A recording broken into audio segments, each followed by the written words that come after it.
বিসিবির সাহসী সিদ্ধান্তে বড় সুখবর পাচ্ছে তাসকিন ও মুস্তাফিজুররা। এবারকার আইপিএলে যাওয়ার দুয়ার খুলে যাচ্ছে বাংলাদেশের দুই পেসারের।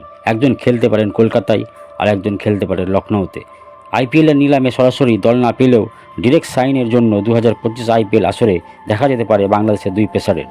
এমনও গুঞ্জন ভাসছে কিছুদিন ধরে, শুধু বাংলাদেশের মিডিয়াই নয়, ভারতের বেশ কয়েকটি নিউজ পোর্টালেও নিউজ ছাপানো হচ্ছে শেষ কয়েকদিনে।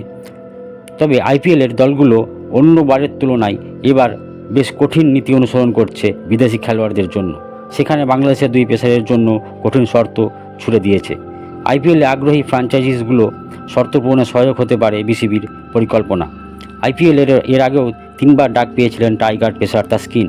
নিয়মিত সুযোগ পাচ্ছেন মুস্তাফিজুর। সমস্যা হলো ছাড়পত্র না পাওয়া বা এনওসি না পাওয়া। টানা 3বার ডাক পেলেও এনওসি দেওয়া হয়নি তাসকিনকে। একইভাবে গত মরশুমে আইপিএলের মাঝপথ থেকে মুস্তাফিজুরকে নিয়ে এসে জিম্বাবুয়ে খেলতে নিয়ে গিয়েছিল টাইগাররা। তাই আইপিএলের ফ্র্যাঞ্চাইজিগুলো কিছুটা বিরক্ত টাইগারদের প্রতি।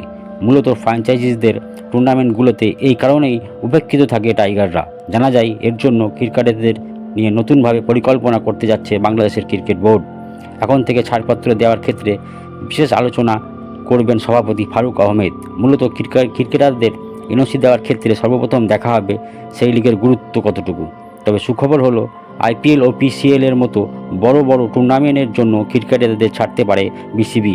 অর্থাৎ এই লিগগুলোর জন্য তাসকিনদের প্রতি কিছুটা শিথিল হতে পারে বাংলাদেশ ক্রিকেট বোর্ড।